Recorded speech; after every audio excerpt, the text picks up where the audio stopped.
आज ऑनलाइन क्लासे আমরা আলোচনা করব এবিটিএ টেস্ট পেপার নিয়ে। এবিটিএ টেস্ট পেপারে 261 পৃষ্ঠার এসএকিউ নিয়ে আলোচনা হবে। তারপরে আরো কতগুলো স্কুল নিয়ে আরো কতগুলো পৃষ্ঠার এসএকিউ নিয়ে আলোচনা করব। আজকের আলোচনা হবে 261 পৃষ্ঠা 261। নাও বলো 261 পৃষ্ঠার প্রথম এসএকিউ প্রশ্ন কি আছে?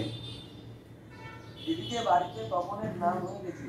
এদিকে বাড়িতে তপনের নাম হয়ে গেছে। বাড়িতে তপনের নাম কি হয়েছে বলো, কেউ একজন বলো। একসঙ্গে সবাই বলবে না। কবি, সাহিত্যিক, কথাশিল্পী। হ্যাঁ, কবি, সাহিত্যিক, কথাশিল্পী তিনটে লিখলেই হবে। তিনটের বাইরে লেখক হিসেবে যদি কেউ যোগ করে তাহলে ওটা ভুল হবে। কবি, সাহিত্যিক, কথাশিল্পী, ঠিক আছে। পরের প্রশ্ন বলো। পৃথিবীতে এমন অলৌকিক ঘটনা ঘটে, কোন ঘটনাকে অলৌকিক বলা হচ্ছে? আমি কোশ্চেনটা রিপিট করব। পৃথিবীতে এমন অলৌকিক ঘটনাও ঘটে। আমার প্রশ্ন বলার পরে উত্তরটা বলবে। পৃথিবীতে এমন অলৌকিক ঘটনাও ঘটে। পৃথিবীতে এমন অলৌকিক ঘটনা, কোনটি অলৌকিক ঘটনা বলা হয়েছে? যে বলেছে উত্তর আর নতুন করে বলো না। তারপর কিরে রনিত বল। স্যার এটা হলো যে তপনের লেখা গল্প হাজার হাজার পাঠকের হাতে ঘুরবে। তপনের লেখা গল্প ছাপার অক্ষরে প্রকাশিত হবে আর হাজার হাজার পাঠকের হাতে ঘুরবে, হাজার হাজার ছেলের হাতে ঘুরবে। পৃথিবীতে এমন অলৌকিক ঘটনা ঘটে কিনা তপনের সন্দেহ। আচ্ছা, পরের প্রশ্ন বলো। সেই ভয়ানক দুর্লভ জিনিসটি কে কিভাবে পেয়েছিলেন? সে ভয়ানক দুর্লভ জিনিসটি কে কিভাবে পেয়েছিলেন? আগে বলো দুর্লভ জিনিসটি কি? দুর্লভ জিনিসটি কি কে পারবে? দুর্লভ জিনিস যা সহজে পাওয়া যায় না। এখানে দুর্লভ জিনিসটি কি? কোনটাকে দুর্লভ জিনিস বলা হয়েছে? সন্ন্যাসীর পায়ের ধুলো। ঠিক আছে, সন্ন্যাসীর পায়ের ধুলো। যে সন্ন্যাসী জগদীশ বাবুর বাড়িতে এসেছিল হিমালয়ের গুহা থেকে, তো সেই সন্ন্যাসীর পায়ের ধুলো দুর্লভ জিনিস যা সহজে পাওয়া যায় না। তো দুর্লভ জিনিস এখানে কে পায়নি আর কেনই বা পায়নি? কে পায়নি? হরিদা পায়নি। কেন পায়নি হরিদা? চলে গেছিলেন। কারণ হরিদা যখন শুনেছিলেন যে সন্ন্যাসী জগদীশবাবুর বাড়িতে এসেছিলেন কিন্তু সন্ন্যাসী চলে গেছেন, মানে তার চলে যাওয়ার পরে শুনেছিলেন যেহেতু, তাই পায়ের ধুলো নেওয়ার সৌভাগ্য তার হয়ে ওঠেন, সুযোগ হয়ে ওঠেন। ঠিক আছে, পরের প্রশ্ন। পরম সুখ কাকে বলে জানেন? পরম সুখ কাকে বলে জানেন? হ্যাঁ, পরম সুখ কাকে বলে? পরম সুখ কি কাকে বলে? বহুরূপী গল্প অনুসারে ঠিক আছে, সব সুখের বন্ধন থেকে মুক্ত হয়ে যাওয়াই হলো পরম সুখ। পরের প্রশ্ন বলো। হ্যাঁ, শুনতে পাচ্ছি, বলো পরের প্রশ্ন।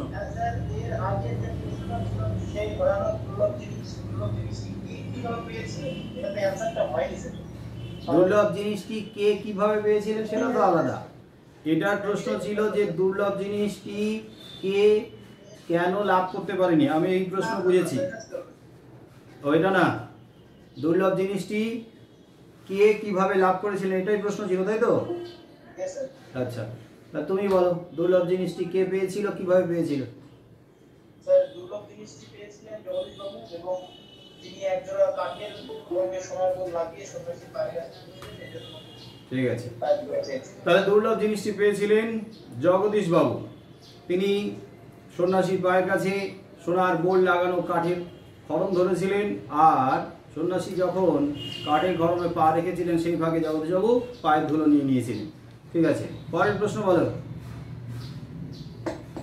অপূর্ব রাজি হইয়াছিল, কোন কথায় অপূর্ব রাজি হয়েছিল? অপূর্ব রাজি হইয়াছিল। অপূর্ব কোন কথায় রাজি হইয়াছিল? কোন কথায় রাজি হয়েছিল বলো।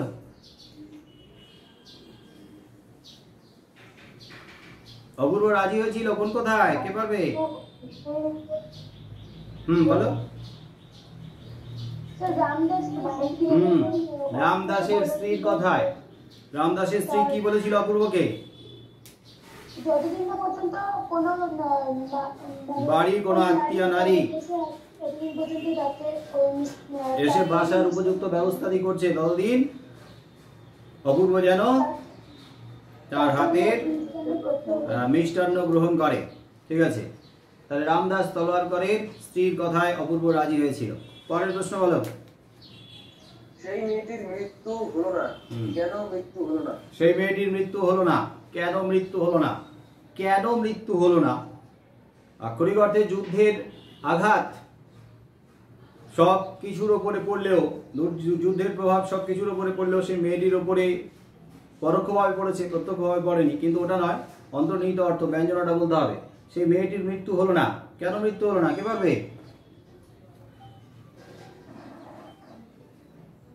স্যার, ব্যক্তি হলো মানবতা ও হ্যাঁ। ভালোবাসার প্রতীক। এই পদে মানবতা এবং ভালোবাসাকে কখনো মৃত্যু হয় না। মেয়েটি হচ্ছে ভালোবাসার প্রতীক, মেয়েটি হচ্ছে মানবতার প্রতীক, মেয়েটি দেশাত্মবোধের প্রতীক। মেয়েটির মৃত্যু না হওয়া মানে মানবতার মৃত্যু না হওয়া, ভালোবাসা চিরন্তন শাশ্বত, এগুলোর কখনো মৃত্যু হয় না। যতই যুদ্ধ সমস্ত কিছুকে ধ্বংস করে দিক না কেন, চিরন্তন ভালোবাসা, শাশ্বত ভালোবাসা, দেশাত্মবোধ, যা কখনো হারিয়ে যাওয়ার নয়, অমলিন, অমলিন, চিরন্তন। পরের প্রশ্ন বলো।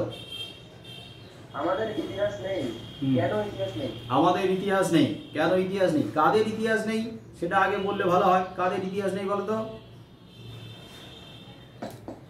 সাধারণ মানুষদের কথা বলা হয়েছে। সাধারণ, অসহায়, হতদরিদ্র, সেই সব অসহায় সাধারণ মানুষ যাদের কোনো ইতিহাস নেই। এবার বলো কেন ইতিহাস নেই?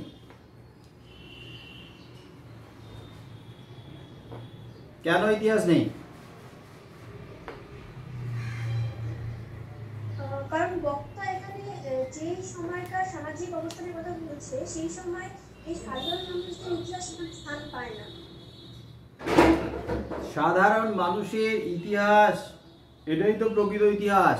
সাধারণ মানুষ যারা খেটে খাওয়া শ্রমজীবী মানুষ, যারা যুগ যুগ ধরে সভ্যতাকে মূল দৃঢ় ভিত্তি ভূমির ওপরে দাঁড় করিয়েছে, কিন্তু সেই ইতিহাসকে বিকৃত করেছে। সেই ইতিহাসকে বিকৃত করেছে রাজা রাজরারা, সেই ইতিহাসকে বিকৃত করেছে সাম্রাজ্যবাদীরা। তারা নিজেদের ইতিহাস বলে চালিয়েছে। তাই সাধারণ মানুষের ইতিহাস নেই, বরং সাধারণ মানুষের ইতিহাসকে কেড়ে নিয়ে বিকৃত করে তাদেরকে অবহেলায় দূরে সরিয়ে রেখেছে। তাই তারা এখন নিঃস্ব, রিক্ত, দরিদ্রের মতো বেঁচে রয়েছে, অসহায়ের মতো বেঁচে রয়েছে। সাধারণ মানুষের তাই ইতিহাস নেই। সাধারণ মানুষেরই ইতিহাস রয়েছে, যা গর্ব করার মতো ইতিহাস, কিন্তু এখানে দেখা যাচ্ছে সাধারণ মানুষের ইতিহাসকে নিজেদের ইতিহাস বলে চালিয়ে দিয়েছে। তাই সাধারণ মানুষের ইতিহাস আজ নেই। তারপরের প্রশ্ন। সমুদ্র পাড়ে সেই মুহূর্তে সমুদ্র পাড়ে সেই মুহূর্তে, আফ্রিকা কবিতার সমুদ্র পাড়ে সেই মুহূর্তে কি ঘটেছিল? কি ঘটেছিল? সেই মুহূর্তে মন্দিরে সেই মুহূর্তে মন্দিরে মন্দিরে, পাড়ায় পাড়ায়, মন্দিরে মন্দিরে বাজছিল পূজার ঘন্টা। সকাল সন্ধ্যায় দয়াময় দেবতার নামে শিশুরা খেলছিল মায়ের কোলে। আরেকটা কবির সঙ্গীতে বেজে উঠেছিল সুন্দরের আরাধনা। ঠিক আছে, তারপরে পরের প্রশ্ন। হ্যাঁ ধিক মরে বক্তা কেন নিজেকে ধিক্কার দিয়েছেন? হ্যাঁ ধিক মরে, অভিষেক কাব্যাংশের লাইন। বক্তা কেন নিজেকে ধিক্কার দিয়েছেন? কে পারবে? কে বলো। স্যার কারণ লঙ্কাপুরী ঘোর সংকটের সময় ইন্দ্রজিৎ প্রমোদ কারণে নারী দলের মাঝে প্রমোদ বিহারে রত ছিলেন। ঠিক। তাই নিজেকে লঙ্কাপুরী যখন ঘোর সংকটে, বীরবাহুর মৃত্যু, রাজা রাবণ শোকাহত হয়ে সসৈন্যে সেজে উঠছেন যুদ্ধযাত্রার জন্য, ঠিক সেই মুহূর্তে, অর্থাৎ লঙ্কাপুরীর এই ঘোর সংকটের সময়, ইন্দ্রজিৎ বামা দলের মাঝে, প্রমোদ উদ্যানে প্রমোদ সাজে বামা দলের মাঝে, যা কখনোই কাম্য নয়। তাই নিজের কৃতকর্মের জন্য নিজের প্রতি সে ধিক্কার দিয়েছে। তারপরে প্রশ্ন।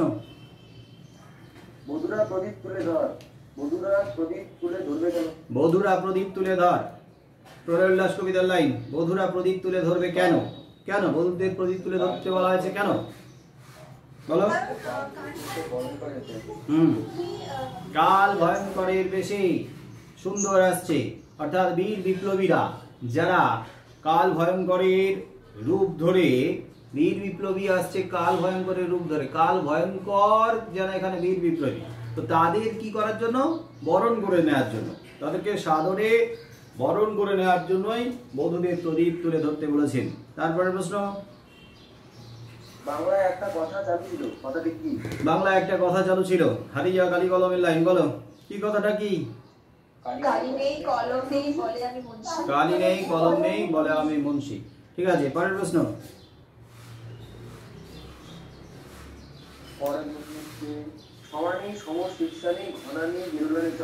সমানি সমশীর্ষানি অর্থ লেখো। ঘনানি বিরলানি চ, এটার সরলার্থ লিখতে বলা হয়েছে, বলো হারিয়া গাড়ি কলমের লাইন। অর্থ সব অক্ষর সমান, সব অক্ষর সমান, সুশৃঙ্খল, প্রতিটি ছত্র সুশৃঙ্খল, পরিচ্ছন্ন। ঠিক আছে, তারপরের প্রশ্ন বলো। ফরাসি কবির মতো বলেছি। ফরাসি কবির মতো বলেছি, হ্যাঁ ফরাসি কবির মতো কি বলেছেন, তো বড় লাইন আছে, বলো হারিয়া গাড়ি কলমের। তুমি সবল আমি তুমি দুর্বল, সবল আমি দুর্বল, তারপর তুমি সাহসী তুমি সাহসী আমি ভীরু, তারপর প্রভু যদি আমাকে হত্যা করতে চাও, প্রভু যদি আমাকে হত্যা আচ্ছা, করতে তবে চাও, তাই হোক। আচ্ছা তবে তাই হোক, ধরে নাও আমি ধরে নাও আমি মৃত। ঠিক আছে, একদম হুবহু লাইন মুখস্থ রাখতে হবে। পরের প্রশ্ন বলো। এই নেশা পেয়েছি আমি শরৎদার কাছ থেকে। এই নেশা আমি পেয়েছি শরৎদার কাছ থেকে। শরৎদার কাছ থেকে কে কি নেশা পেয়েছিল, কে পেয়েছিল নেশাটা? হারিয়া গাড়ি কলমের লাইন। মুখোপাধ্যায়। শৈলজানন্দ মুখোপাধ্যায় কোন নেশা পেয়েছিল, বলো? ফাউন্টেন পেন সংগ্রহের ফাউন্টেন পেনের নেশা, ফাউন্টেন পেন সংগ্রহের নেশা। ঠিক আছে, পরের প্রশ্ন বলো। ধাতু বিভক্তির বা ক্রিয়া বিভক্তির উদাহরণ দাও। ধাতু বিভক্তি বা ক্রিয়া বিভক্তির উদাহরণ দাও। ধাতু বিভক্তি, যে বিভক্তি ধাতুর সঙ্গে বসে বসে ক্রিয়াপদ গঠন করে, তাহলে ধাতু বিভক্তি বা ক্রিয়া বিভক্তির উদাহরণ। একটা বাক্য সাধু ভাষাতে বললে ভালো করে ভেঙে লেখা যাবে, চলিত ভাষাতেও হবে। রাম খাইতেছে, বলো খাইতেছের মধ্যে খা যদি ধাতু হয় তাহলে প্রত্যয় কোনটা এখানে? প্রত্যয় নয়, বিভক্তি কোনটা এখানে? খাইতেছে, খা যোগ খাটা ধাতু যোগ ইতেছে। আর যদি খাচ্ছে হয় খা যোগ চয় ছয় একার হবে, তাহলে চয় ছয় একার। নাহলে সাধু ভাষাতে ভাঙলে বিভক্তিটা ভালো বোঝা যায়, ধাতু বিভক্তি ধাতুর সঙ্গে যোগ হয়েছে, তাহলে ইতেছে। ঠিক আছে, পরের প্রশ্ন বলো। সম্বোধন পদ কাকে বলে? হ্যাঁ, সম্বোধন পদ কাকে বলে? সম্বোধন, বলো কে পারবে? যে পদের দ্বারা যে ক্রিয়াপদের সঙ্গে যে ক্রিয়াপদের দ্বারা কাউকে সম্বোধন করা হয়। ক্রিয়াপদের দ্বারা কাউকে সম্বোধন করা হয় না, যে পদ দ্বারা কাউকে সম্বোধন করা হয়। সম্বোধন করা মানে তো ডাকা, তো যে পদ দিয়ে যে পদের দ্বারা কাউকে সম্বোধন করা হয় এবং যার সঙ্গে ক্রিয়াপদের সঙ্গে যার কোনো সরাসরি অন্বয় বা সম্বন্ধ থাকে না, সম্বোধন পদ। তাহলে সম্বোধন করা হবে, ডাকা হবে যে পদ দিয়ে। যেমন হে ভগবান, তাকে বিপদ থেকে উদ্ধার করে, এখানে হে ভগবানটাই হলো সম্বোধন পদ। কোনো নামও সম্বোধন পদ হতে পারে, যে নাম দিয়ে আমরা কাউকে ডাকবো। ঠিক আছে, তারপরে প্রশ্ন। প্রযোজক কর্তা কাকে বলে? প্রযোজক কর্তা কাকে বলে, বলো? এর আগেও হয়ে গেছে, টেস্ট পেপারে ছিল। ঠিক আছে, বুঝে গেছি, মোটামুটি সবার একটা আইডিয়া আছে। যে কর্তা নিজে কাজটা না করে অন্যকে দিয়ে, মানে প্রযোজ্য কর্তাকে দিয়ে কাজটি সম্পাদন করে বা সম্পন্ন করে, তাকে প্রযোজক কর্তা বলা হয়। উদাহরণ সংজ্ঞা দিলে উদাহরণ দিতে হবে। উদাহরণ মা শিশুকে চাঁদ দেখায়, কোনটা কোনটা ইন্ডিকেট করবে, কোনটা আন্ডারলাইন করবে, কোনটা এখানে প্রযোজক কর্তা? মা। আর মা যদি প্রযোজক কর্তা হয় তাহলে শিশুটা কি কর্তা? প্রযোজ্য কর্তা। প্রযোজক কর্তা যাকে যে কাজ করায় সেটি হলো প্রযোজ্য কর্তা। ঠিক আছে, পরের প্রশ্ন। তিলে তেল আছে, তিল পদটি কোন কারকের দৃষ্টান্ত? হ্যাঁ, তিলে তেল আছে, তিল এটা কোন কারকের উদাহরণ? অধিকরণ কারক। তিলের মধ্যে আছে, তিলের মধ্যে অবস্থান বোঝাচ্ছে, অবস্থান বোঝালে অধিকরণ কারক। অধিকরণ কারক, তিলে তেল আছে, তিল যোগে, তার মানে অধিকরণ কারক এই বিভক্তি। পরের প্রশ্ন। বিভক্তি ও নির্দেশকের একটি পার্থক্য লিখুন। বিভক্তি আর নির্দেশকের একটি পার্থক্য, কাজটা বললেই পার্থক্য বুঝিয়ে যাবে। বিভক্তি কি কাজ করে আর নির্দেশক কি কাজ করে, বলো? বিভক্তির কাজ কি? বিভক্তি শব্দকে পদে পরিণত করা। ঠিক আছে, নির্দেশক কি করে? নির্দেশক বচন নির্দেশ, কোন ব্যক্তি বা বস্তুর বচন নির্দেশ করে, মানে সংখ্যা নির্দেশ করে। এটাই পার্থক্য, একটা কাজ দেখিয়ে দিলে পার্থক্য কমপ্লিট। পরের প্রশ্ন বলো। বিগ্রহ বাক্য কাকে বলে? বিগ্রহ বাক্য কাকে বলে? বিগ্রহ বাক্য আর এক নাম কি? বিগ্রহ বাক্য কার এক নাম? ব্যাস বাক্য। তাহলে ব্যাস বাক্য বা বিগ্রহ বাক্য কাকে বলে? তাহলে বিগ্রহ বাক্য কাকে বলে, মানে ব্যাস বাক্য কাকে বলে, বলো? সমাসবদ্ধ পদকে দুই বা ততোধিক পদে বিশ্লেষণ করে যখন একটি বাক্যাংশে প্রকাশ করা হয়, যার মধ্যে কি থাকে?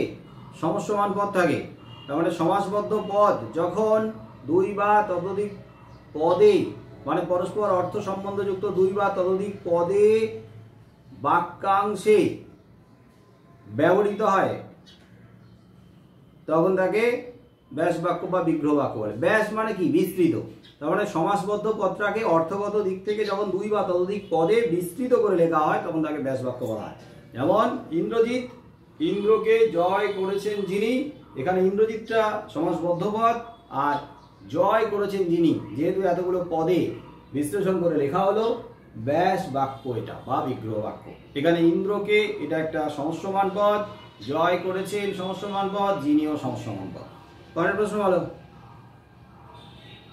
বাক্যাশ্রয়ী সমাস কাকে বলে? উদাহরণ দাও। বাক্যাশ্রয়ী সমাস কাকে বলে? উদাহরণ দাও। বাক্যাশ্রয়ী সমাস কাকে বলে?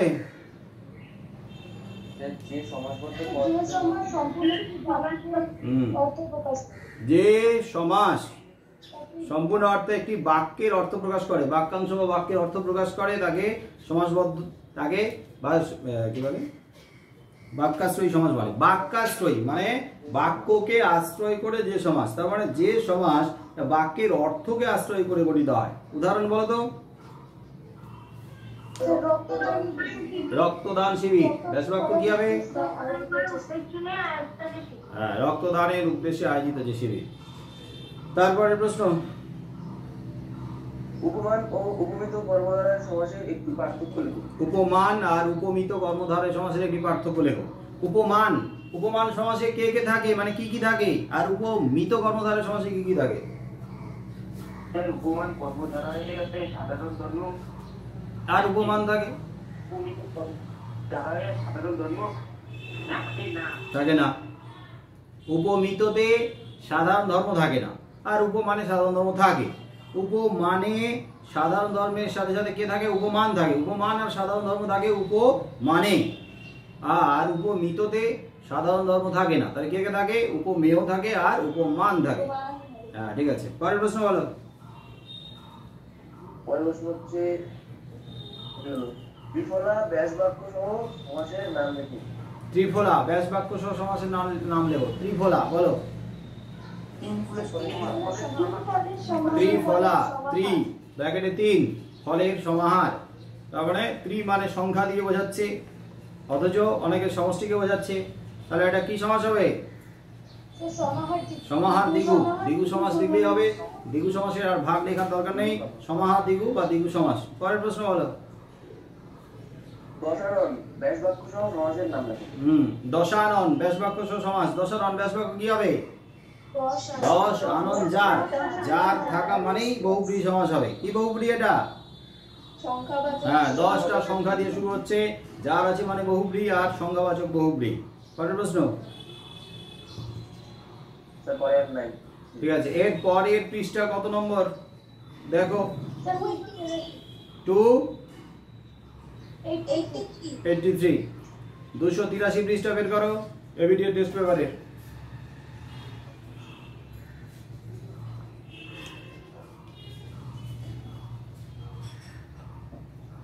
হয়েছে? না বলো অনিন্দ, কোশ্চেন এসিকিউ। তবে এই বস্তুটি পকেটে কেন? কোন বস্তুটি পকেটে ছিল? তবে এই বস্তুটি পকেটে কেন? কোন বস্তুটি পকেটে ছিল? হ্যাঁ, রাজার কলকে। তার মানে এটা কোথাকার লাইন? পথের দাবি উপন্যাসের অংশ। পথের দাবি পাঠ্যাংশে রচনাংশের লাইন। গাজার কলকে কার পকেটে ছিল? গিরিশ মহাপাত্র। গিরিশ মহাপাত্র। আচ্ছা, গিরিশ মহাপাত্রের পকেটে তো গাজার কলকে ছিল। পকেটে গাজার কলকে ছিল, আরো কিছু ছিল, বলো তো কি কি ছিল? কাঠের ফুট রুল, লোহার কম্পাস, একটা বিড়ি, একটা দেশলাই। আচ্ছা, কোমরে ট্যাকে কি ছিল? ট্যাকে বা কোমরে গাঁটে কি ছিল? একটি টাকা, গন্ডা 6 পয়সা। একটি টাকা আর গন্ডা 6 পয়সা। গন্ডা 6 পয়সা। 1 গন্ডা মানে 4টে, গন্ডা 6 মানে 6.24 পয়সার মতো। পরের প্রশ্ন বলো। তপন আর পড়তে পারে না কেন?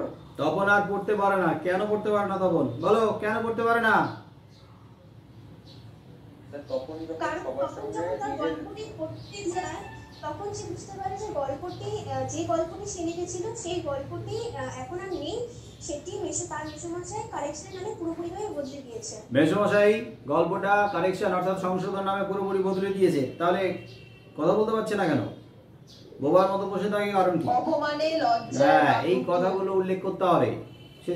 সে নিশ্চয়ই অপমানিত হয়েছে, সে কোথাও না কোথাও কষ্ট পাচ্ছে, তার মানে একটা কষ্ট, রাগ, অপমান, একটা আক্রোশ, সেখান থেকে তার যেন কণ্ঠ রোধ হয়ে আসছে, কথা আসছে না মুখে, চোখ যেন ঝাপসা হয়ে আসছে। পরের প্রশ্ন বলো। যেন নেশায় পেয়েছে, কার কি নেশা পেয়েছিল? যেন নেশায় পেয়েছে, কাকে কি নেশায় পেয়েছে? কাকে পেয়েছিল নেশায়? তখন কে নেশায় পেয়েছিল? গল্প লেখার নেশা। গল্প লেখার নেশায় পেয়েছিল। পরের প্রশ্ন বলো। বাহ, এ তো বেশ মজার ব্যাপার। কোন ব্যাপারকে মজার বলা হয়েছে? বাহ, এ তো বেশ মজার ব্যাপার। কোন ব্যাপারকে মজার বলা হয়েছে? কোন ব্যাপারটা মজার? এর আগে আলোচনা হয়েছে, ডিরেক্ট লাইন ওইটা ছিল না। বেশ মজার ব্যাপার। হ্যাঁ, সন্ন্যাসীর পায়ের ধুলো যে পদ্ধতিতে নিয়েছিলেন জগদীশবাবু, সেই যে পদ্ধতিটাই ছিল একটা মজার ব্যাপার। যে কাণ্ড করে জগদীশবাবু পায়ের ধুলো নিয়েছিলেন, ওই যে সোনার বোল লাগানো কাঠের খড়ম ধরে, ওই ব্যাপারটাই তার কাছে মজার লেগেছে। মানে জগদীশবাবুর ওই সন্ন্যাসীর পায়ের ধুলো নেওয়ার ব্যাপারটা হরিদার কাছে বেশ মজার লেগেছে। পরের প্রশ্ন। বুড়ো মানুষের কথাটা শুনো। বুড়ো মানুষ কোন কথা বলেছিলেন? বুড়ো মানুষের কথা শোনো, পথের দাবি থেকে বলো। বুড়ো মানুষটি কে? আগে বলো বুড়ো মানুষটি কে? নিমাই বাবু। নিমাই বাবু কি বলেছিল? বুড়ো মানুষের কথা কি কথা বলেছিল? গ্রীষ্মপাত্রকে গাঁজা খেতে বারণ করেছিল। হ্যাঁ, বলেছিল যে ওই তো তোমার শরীরের অবস্থা, ওই তো তোমার শরীর, শরীর একদম রোগা, কাস্তে কাস্তে ঢুকেছিল, ওই তো তার শরীরের অবস্থা, ওই তো তার চেহারা, তো কদিন আর সে বাঁচবে, গাঁজা আর খেও না। তার মানে গাঁজা খেতে বারণ করেছিল, কিন্তু তার আগে তো একটা উপদেশ দিয়েছে, ওটাও লিখবে। তার যা চেহারা, তার যা শরীর, তাতে সে তো আর বেশি দিন বাঁচবে বলে মনে হয় না, তাই তাকে গাঁজা খেতে বারণ করেছিল, নিষেধ করেছিল। পরের প্রশ্ন। অসুখে একজন কবিতায় যুদ্ধে কবির বাড়ির অবস্থা কি হয়েছিল? অসুখে একজন কবিতায় যুদ্ধে কবির বাড়ির অবস্থা কি হয়েছিল? কি হয়েছিল বাড়ির অবস্থা? সেই মিষ্টি বাড়ি কি হয়েছিল? হ্যাঁ, ভেঙে চুরমার ধ্বংস হয়ে গেছিল সেই মিষ্টি বাড়ি। আর কি কি ছিল সঙ্গে আনুষঙ্গিক? বারান্দা যেখানে ঝুলন্ত বিছানায় তিনি ঘুমিয়েছিলেন। প্রাচীন জলতরঙ্গ, ছড়ানো করতলের মতো পাতা চিমনি, সবই ধ্বংস হয়ে গেছিল যুদ্ধের আগুনে, জ্বলে পড়ে ছাই। পরের প্রশ্ন বলো। আমাদের চোখ মুখ ঢাকার কারণ কি? আমাদের চোখ মুখ ঢাকার কারণ কি? বলো, চোখ মুখ ঢাকা কেন? কোথাকার লাইন এটা? আসলে সাধারণ মানুষের দাবি দেওয়ার কোনো মূল্য নেই, এই জন্য সাধারণ মানুষকে বিসর্জন দিয়ে এগিয়ে থাকতে হয়। চোখ মুখ ঢাকা, চোখ মুখ ঢেকে যেন বদ্ধ ভূমিতে নিয়ে যাওয়া হয়েছে, হত্যা করা হবে। চোখ মুখ ঢেকে বদ্ধ ভূমিতে ফেলে রাখা হয়েছে। আমাদের চোখ মুখ ঢাকা, তার মানে এদের চোখ তো আছে, মুখ তো আছে, কিন্তু ঢেকে রাখা হয়েছে। চোখ আছে তা সত্ত্বেও ঢেকে রাখা, মুখ আছে তা সত্ত্বেও বন্ধ করে রাখা। তার মানে কি? ব্যক্তির স্বাধীনতাকে খর্ব করা, হরণ করে নেওয়া হয়েছে। দেখেও না দেখার ভান করা, মানে আমাদের চোখ মুখ ঢাকা। আমরা দেখতে পাচ্ছি সবই, কিন্তু তাও প্রতিবাদ করতে পারছি না, বলতে পারছি না। পরের প্রশ্ন বলো। বিদ্রুপ করছিল ভীষণকে, কিভাবে বিদ্রুপ করছিল? বিদ্রুপ করছিল ভীষণকে। বিদ্রুপ করছিল ভীষণকে, কিভাবে বিদ্রুপ করছিল বলো। আফ্রিকা কবিতা। হ্যাঁ, বিরূপের ছদ্মবেশে, তাই তো? পুরো লাইনটা মনে নেই? বিরূপের ছদ্মবেশে, তারপর পাণ্ডবের দুন্দুভি নিলামে। পুরো লাইনটা। বিদ্রুপ করছিল ভীষণকে, বিদ্রুপের ছদ্মবেশে আপনাকে উগ্র করে শিকার পর্যন্ত মহিমায় তাণ্ডবের দুন্দুভি নিনাদে। তার মানে বিদ্রুপ করছিল অবশ্যই নিজেকে কি করে উগ্র করে ঠিক নয়, বিদ্রুপ করছিল। আগে যেটা বললে বিদ্রুপ করছিল বিরূপের ছদ্মবেশে, মানে যে ছদ্মবেশটা নিয়েছিল সেটা হচ্ছে বিরূপ, সেটা হচ্ছে কুষ্টি কদর্য, একটা কুরূপ বেশ, এবং তার সেই কুরূপ বা কদর্য বেশ নিয়েই, ওই ছদ্মবেশ নিয়েই বিদ্রুপ করছিল। তারপরে তো নিজেকে আরো উগ্র করেছিল সেই তাণ্ডবের দুন্দুবি নিনাদে।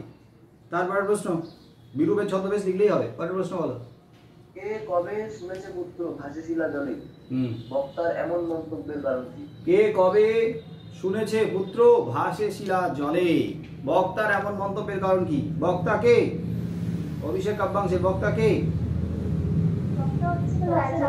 রাজা রাবণ। হ্যাঁ, পুত্র ইন্দ্রজিৎকে বলছে কে কবে শুনেছে পুত্র ভাসে শিলা জলে। বক্তা এমন মন্তব্য কেন করেছে? কারণ বিভক্ত কাব্যপতি বিরূপ হয়েছে, সে কারণে রাঘব মনে মারা গিয়েও পুনর্জন্ম লাভ করেছে, তাই তিনি বলেছেন যে শিলা জলে ভাসে। বলেছেন কারণ রামের বাহিনী, এই বানর বাহিনী দ্বারা রামচন্দ্র লঙ্কায় আসার জন্য সেতু বন্ধন করেছিল এবং শিলাতে রাম নাম লিখে ভাসিয়ে দেওয়া হয়েছিল। তার মানে ভাসমান শিলা, পাথর বা শিলা জলে ভাসছে, যা হওয়ার কথা নয়, এটা বিধানের বিরুদ্ধ, কিন্তু এরকম অঘটন ঘটে গেছে, তার জন্য তিনি বলেছেন যে শিলা জলে ভাসছে। আসলে পুত্রকে যুদ্ধে পাঠাতে তিনি চাইছেন না। পুত্রকে যুদ্ধে পাঠাতে গিয়ে তিনি কোথাও না কোথাও ভয় পাচ্ছেন, আশঙ্কিত হয়ে পড়ছেন, কারণ বীরবাহুর মৃত্যু হয়েছে, শিলা জলে ভাসছে, ওদিকে রামচন্দ্র মারা গিয়েও, মানে মানুষ মারা গিয়েও আবার বেঁচে উঠছে, সবই দেখা যাচ্ছে বিধান সব খণ্ডন হয়ে যাচ্ছে। পরের প্রশ্ন বলো। ওরে ওই স্তব্ধ চরাচর, চরাচর স্তব্ধ কেন? ওরে ওই স্তব্ধ চরাচর, চরাচর স্তব্ধ কেন? প্রলয় উল্লাস কবিতা লাইন, চরাচর স্তব্ধ কেন? হট্টরোলের হট্টগোলে স্তব্ধ চরাচর। এই কাল ভয়ঙ্কর যে আসছে, তার যে অট্টহাসি, সেই অট্টহাসিতে একটা হট্টগোল সৃষ্টি হয়েছে, একটা হট্টগোল, একটা বিশৃঙ্খলা সৃষ্টি হয়েছে, তাদের চরাচর বিশ্ব সংসার স্তব্ধ হয়ে গেছে। পরের প্রশ্ন। ভয় আতঙ্কে দুইজন সাহিত্যিকের নাম লেখো যাদের নেশা ছিল ফাউন্টেন পেন সংগ্রহ করা। দুজন সাহিত্যিকের নাম লেখো যাদের নেশা ছিল ফাউন্টেন পেন সংগ্রহ করা। একটু আগে হয়ে গেছে, বলো। দুজন সাহিত্যিক ফাউন্টেন পেন সংগ্রহের নেশা ছিল, কে কে? শরৎচন্দ্র চট্টোপাধ্যায় আর শৈলজানন্দ মুখোপাধ্যায়। ঠিক আছে, পরের প্রশ্ন বলো। এবার হলো ত্রৈলোক্যনাথের দুটি রচনার নাম উল্লেখ করো। ত্রৈলোক্যনাথ মুখোপাধ্যায়ের দুটি রচনার নাম দেয়াই আছে, বলো। হ্যাঁ, কঙ্কাবতী আর ডমরুচরিত। ডমরুচরিত, কঙ্কাবতী আর ডমরুচরিত। কঙ্কাবতী হচ্ছে উপন্যাস, ডমরুচরিত হচ্ছে হাস্যরসাত্মক। তো ডমরুচরিতের ওখানে একটা চরিত্র দেওয়া আছে, তার নাম ডমরুধর। ডমরুধরটা হচ্ছে চরিত্র, কিন্তু ডমরুধর চরিত্রটা কোন গ্রন্থের? না, ডমরুচরিতে। ঠিক আছে, পরের প্রশ্ন। বাংলায় একটা কথা চালু ছিল, কথাটি কি? বাংলায় একটা কথা চালু ছিল, হারিয়া কালি কলমের। কথাটি কি? যে কালি নেই কলম নেই বলে আমি, কালি নেই কলম নেই বলে আমি মুন্সি। ঠিক আছে, পরের প্রশ্ন। দার্শনিক তাকে বলি, কাকে বক্তা দার্শনিক বলেন? দার্শনিক তাকেই বলি, বক্তা কাকে দার্শনিক বলেন? যিনি কানে কলম গুঁজে দুনিয়া খোঁজেন, দার্শনিক তাকেই বলা যায়। হুবহু লাইনটা লিখে দিলেই হবে। পরের প্রশ্ন। উপমান উপমিত কর্মধারা সমাজের একটি করে পার্থক্য লেখো। উপমান আর উপমিত কর্মধারায়, একটু আগেই হয়ে গেল, উপমান আর উপমিত কর্মধারায় একটি করে পার্থক্য। তাহলে উপমান কর্মধারায় উপমান আর সাধারণ ধর্ম থাকে, সেখানে উপমেয় থাকে না। আর উপমিত কর্মধারায় উপমান থাকে আর উপমেয় থাকে, সেখানে সাধারণ ধর্ম থাকে না। পরের প্রশ্ন বলো। দ্বন্দ্ব সমাস কাকে বলে, উদাহরণ দাও। দ্বন্দ্ব সমাস কাকে বলে? কাকে বলে? দ্বন্দ্ব সমাস যে সমাসের পূর্বপদ পরপদ মানে উভয় পদ অর্থ প্রাধান্য পায় এবং দুটো পদকে যুক্ত করা হয়, দুই বা ততোধিক পদকে যুক্ত করা হয়। কি দিয়ে যুক্ত করা হয়? সংযোজক অব্যয় দিয়ে। ওই যে ওটা সংযোজক অব্যয়, সংযোজক অব্যয় দ্বারা যুক্ত করা হয় এবং উভয় পদ প্রাধান্য পায়, তাকে দ্বন্দ্ব সমাস বলে। একটা উদাহরণ দাও।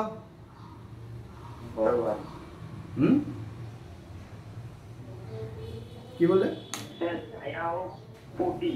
অন্য বস্ত্র, অন্নবস্ত্র, অন্নবস্ত্র, জায়া ও পতি দম্পতি। হাট বাজার, হাট বাজার, হাট ও বাজার। সভা সমিতি, ঠিক আছে, সভা ও সমিতি, সভা সমিতি। পরের প্রশ্ন, ব্যাসবাক্য কাকে বলে? ব্যাস বাক্য কাকে বলে? একটু আগে হয়ে গেল, এটা আর আলোচনা করার দরকার নেই। ব্যাস বাক্য বা বিগ্রহ বাক্য সমাসবদ্ধ বাক্যে দুই বা ততোধিক পদে বিস্তৃত করে যখন লেখা হয়, অবশ্যই পরস্পর অর্থ সম্বন্ধযুক্ত করে। পরের প্রশ্ন বলো। তেপান্তর ও যুগান্তর এই সমাসবদ্ধ পদ্ধতির সমাস নির্ণয় করো। তেপান্তর আর যুগান্তর। তেপান্তর ব্যাস বাক্য বলো তো। তে ব্র্যাকেটে 3, তে ব্র্যাকেটে 3, সমাহার, প্রান্তরের সমাস। হ্যাঁ, আর যুগান্তর হচ্ছে দ্বিগু সমাস। অন্যযুগ নিত্য সমাস।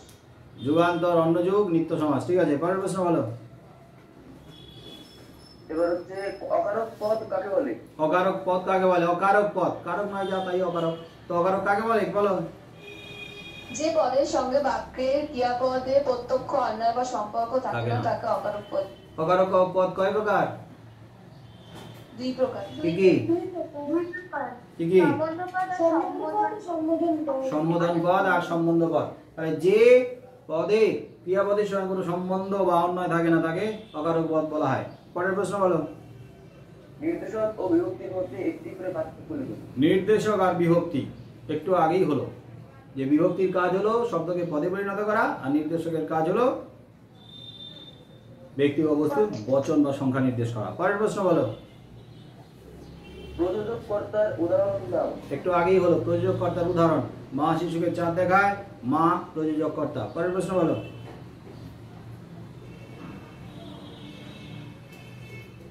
কমন হয়ে যাচ্ছে অনেক প্রশ্ন, উত্তরগুলো আর দরকার নেই বলার।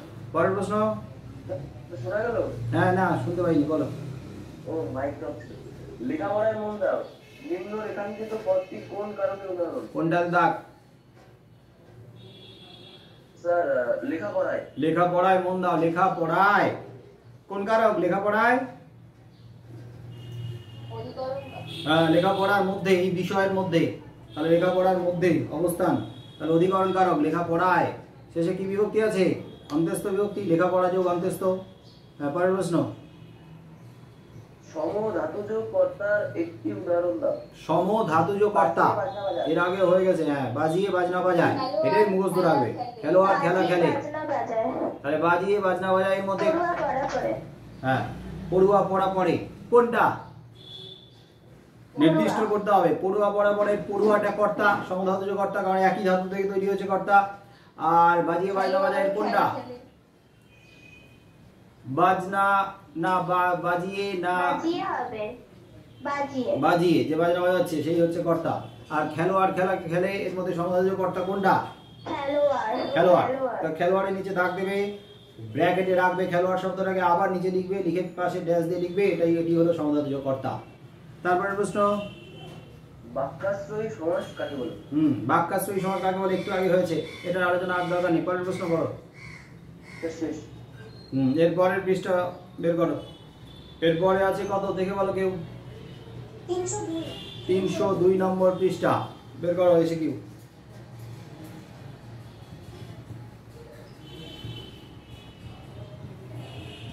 302 নম্বর, বলো, স্টার্ট। আমাদের চারজনের সকাল সন্ধ্যার আড্ডার ঘর, চারজন কে কে? আমাদের চারজনের সকাল সন্ধ্যার আড্ডার ঘর, বহুরূপী গল্পের চারজন কে কে?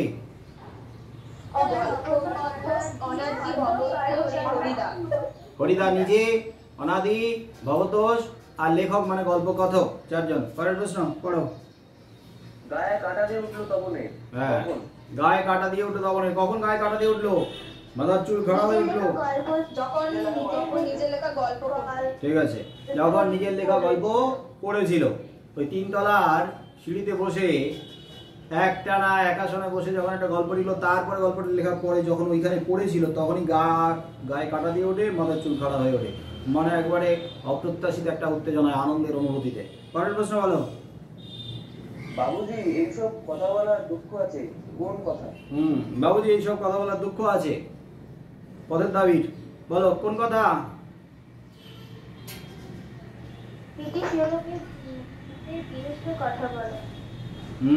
পুলিশের বিরুদ্ধে কথা বলা।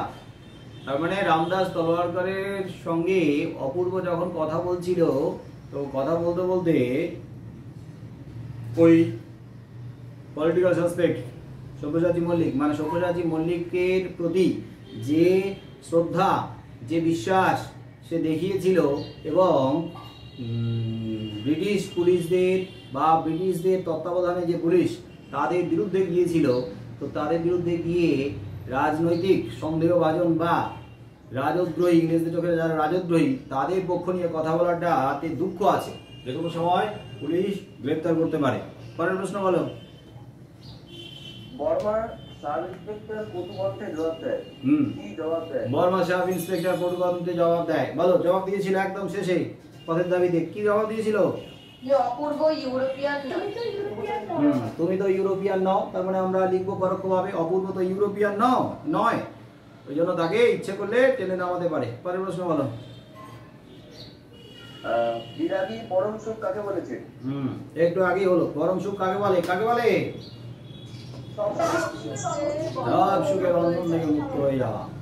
তোমরাও মুক্ত হয়ে যেও, তোমরাও পরম সুখ পাবে। পরের প্রশ্ন বলো। ডুবে ছিল ধ্যানে। ডুবে ছিল ধ্যানে। কারা ডুবে ছিল? শান্ত হলুদ দেবতা। অশোকের একজন কবিতায় শান্ত হলুদ দেবতারা কত বছর ধরে? 1000 বছর ধরে ডুবেছিল ধ্যানে। পরের প্রশ্ন। আচ্ছা, তাদের পরিণতি কি হয়েছিল? পরিণতি কি হয়েছিল?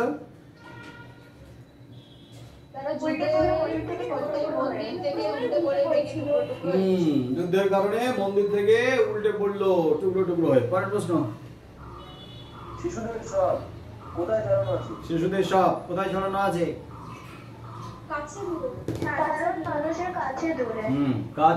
কাছে দূরে মানে সর্বত্রই, কাছ থেকে দূর পর্যন্ত সর্বত্রই ছড়ানো রয়েছে শিশুদের মৃতদেহ। পরের প্রশ্ন। এবার মহানিশার শেষে কে কিভাবে আসবে? এবার মহানিশার শেষে বলো, প্রলয় উল্লাস কবিতার লাইন। কে আসবে, কিভাবে আসবে? আসবে উষা অরুণ হেসে অরুণ বেশে। ঠিক আছে, এটা লিখে নেবে। পরের প্রশ্ন। নাদিলা করবুর দল কেন? নাদিলা করবুর দল। নাদিলা নাদ করে উঠলো করবুর দল। করবুর মানে কি? রাক্ষস।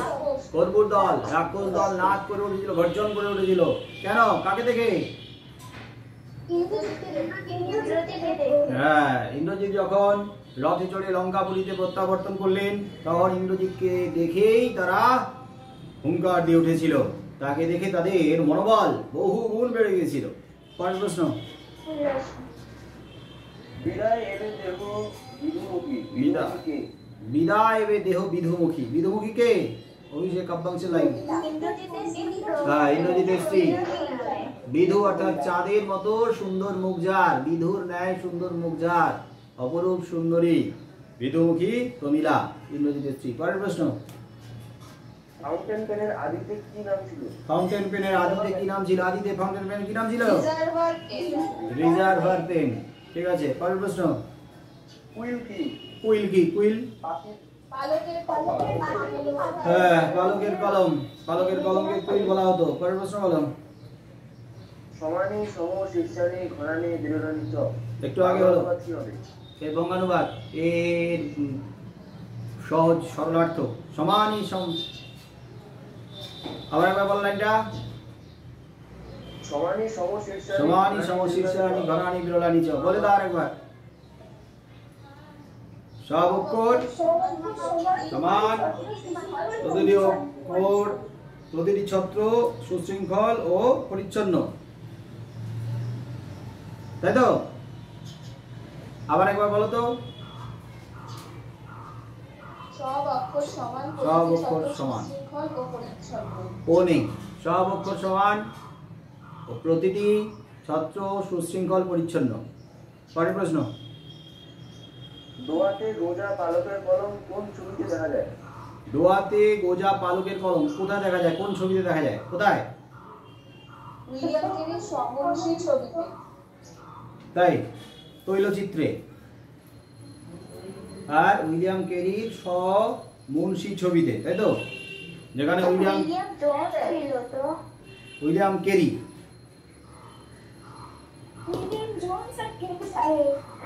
উইলিয়াম জোন্স কিংবা কেডি সাহেবের সমষ্টি ছবিতে। উইলিয়াম জোন্স ছিল? জোন্স ছিল না, উইলিয়াম কেরি জোন্স সমষ্টি। ছিল উইলিয়াম জোন্স কিংবা কেডি সাহেবের সমষ্টি ছবি। উইলিয়াম জোন্স কেডি সাহেবের সব মুন্সি ছবিতে, যেখানে কেডি সাহেবকে দেখা যাচ্ছে সঙ্গে তার মুন্সি রয়েছে এমন ছবিতে, যেখানে তৈলচিত্র, যেখানে বালকের কলম রয়েছে, দোয়াতে গোজা রয়েছে। পরের প্রশ্ন বলো। রূপক কর্মধারয় সমাসের একটি উদাহরণ দাও। হ্যাঁ, রূপক কর্মধারয় সমাসের উদাহরণ বলো। মনমাঝি, মনমাঝি, মনরূপ মাঝি, মনমাঝি, প্রাণ পাখি, প্রাণরূপ পাখি। পরের প্রশ্ন। যুগান্তর কোন সমাসের উদাহরণ? যুগান্তর একটু আগে বলো। নিত্য সমাস, নিত্য সমাস, ব্যাস বাক্য হবে অন্য, অন্য যুগ, নিত্য সমাস। পরের প্রশ্ন। গড়মিল ব্যাস বাক্য লিখো। গড়মিল ব্যাস বাক্য কি হবে? নেই মিউজিয়াম।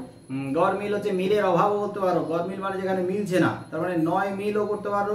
আবার গড়মিল মিলের অভাব করতে পারো। মিলের অভাব হলে অব্যয়ভাব সমাস হবে, আর মিলের অভাব হলে অব্যয়ভাব সমাস, আর নয় মিল হলে না তৎপুরুষ। পরের প্রশ্ন বলো। উপমান ও উপমিত কর্মধারয় একটি বাক্য লিখো। একটু আগে হয়ে গেছে, উপমান আর উপমিতের পার্থক্য ছেড়ে দাও। পরের প্রশ্ন বলো।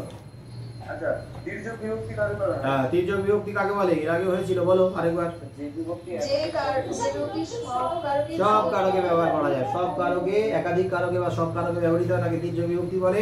উদাহরণ কি লিখবে? এ বিভক্তি। শূন্য বিভক্তি লেখার দরকার নেই, এ বিভক্তি। যদিও শূন্য বিভক্তিও সব কারকে ব্যবহার করা যায়, তবে বইগুলোতে এ বিভক্তি আছে, ওটাকে প্রাধান্য দেবে। পরের প্রশ্ন বলো। গৌণ কর্মের উদাহরণ দাও। গৌণ কর্মের উদাহরণ। একটি বাক্যে দুটো কর্ম থাকতে পারে, তার মধ্যে একটি গৌণ কর্ম, একটি মুখ্য কর্ম। গৌণ কর্ম হচ্ছে যে কর্ম ব্যক্তিবাচক, প্রাণীবাচক, আর মুখ্য কর্ম হচ্ছে বস্তুবাচক। তো বলো গৌণ কর্মের উদাহরণ। সে বই পড়ে, সে বই পড়ে, এখানে সে হলো গৌণ কর্ম। সে বই পড়ে, সেটা কর্ম হলো, সেটা তো কর্তা হয়ে গেল। কর্ম বলো। সে আমাকে পেনটি দিল, আমাকে হ্যাঁ, বই দিল, মানে আমাকে হচ্ছে গৌণ কর্ম। ঠিক আছে, তিনি আমাকে এটি বই দিলেন, তিনিটা কর্তা, কিন্তু আমাকে এটা যেহেতু ব্যক্তিবাচক কর্ম, তাই এটা গৌণ কর্ম। আর একটা কি যেন উদাহরণ বললে, পেন দিয়ে। সে আমাকে একটি কলম দিল, এখানে হচ্ছে আমাকে এটি কলম দিল, আমাকে এটা গৌণ কর্ম। পরের প্রশ্ন। আর কলম হলে মুখ্য কর্ম। বাজনা বাজে, বাজনা কোন কর্তার উদাহরণ? বাজনা বাজে, বাজনা কোন কর্তা? একটু আগে হলো সমানাধিক সমধাতুজ কর্তা। বাজেতেও বাজ ধাতু আছে, বাজনাতেও বাজ ধাতু আছে, একই ধাতু থেকে তৈরি হয়েছে কর্তা, সমধাতুজ কর্তা। পরের প্রশ্ন। কর্মে বিপসার উদাহরণ দাও। কর্মের বিপসা মানে একটা কর্ম তার দুবার পুনরাবৃত্তি হবে, পাশাপাশি দুবার বসবে। কর্মের বিপসা বলো উদাহরণ। জনে জনে রাখো। কাকে দিয়ে প্রশ্ন করলে কাকে কাকে না জনে জনে, এখানে জনে জন রাখ দেবে, জনে জনে, এটা কর্মের বিপসা, দুবার পর পর বসবে, পুনরাবৃত্তি। বিপসা মানে পুনরাবৃত্তি, দুবার রিপিট। পরের প্রশ্ন। বিপদে মোরে রক্ষা করো, বিপদে কোন কারক? বিপদে মোরে রক্ষা করো, বিপদে, বিপদে রক্ষা করো। তাহলে কি বিপদে কি কারক হবে? এটা কি অপাটা? বিপদ থেকে রক্ষা করতে বলছে, বিপদ থেকে রক্ষা করতে বলছে, বিপদ থেকে। বিপদে রক্ষা করো মানে বিপদ থেকে রক্ষা করো, বিপদ হইতে রক্ষা করো। তাহলে বিপদ থেকে, বিপদ হইতে, কোনো কিছু থেকে বিচ্ছিন্ন হলে, আলাদা হলেই অপাদান কারক। আর বিপদ যোগ এই বিভক্তি আছে। পরের প্রশ্ন। অ্যাক্সেস দ্বন্দ্বের উদাহরণ দাও। অ্যাক্সেস দ্বন্দ্বের উদাহরণ দাও। এর আগের দিন হয়েছিল টেস্ট পেপারে আলোচনা। অ্যাক্সেস দ্বন্দ্ব। আমরা, আমি, তুমিও, সে। তোমরা হলে তুমিও সে। তাহলে অ্যাক্সেস দ্বন্দ্ব, যে দ্বন্দ্ব সমাসের সমাসবদ্ধ পদে একটি পদই শেষ কথা, অ্যাক্সেস দ্বন্দ্ব। আপাত দৃষ্টিতে ওই পদটার মধ্যে আপাত একটাই পদ দেখা যাবে, আমরা, দ্বিতীয় কোনো পদ দেখা যাচ্ছে না, কিন্তু ভাঙলে আমি, তুমিও, সে, একটাই পদ শেষ কথা সমাসবদ্ধ পদে, তাই অ্যাক্সেস দ্বন্দ্ব। পরের প্রশ্ন বলো। শেষ। কমপ্লিট। হ্যাঁ, থাক, 3টে করে টেস্ট পেপারের পেজ সলভ করা হতে থাকুক, তাহলে মোটামুটি টেস্ট পেপারগুলো সলভ হয়ে যাবে। তো আজকে 3টে পেজ হয়ে গেছে। এরপরে শুক্রবার দিন সকালবেলা একটা আছে, সকালবেলা একটা নেব। দাঁড়া 1 মিনিট, সবাইকে টাটা, কিন্তু লেট করো না।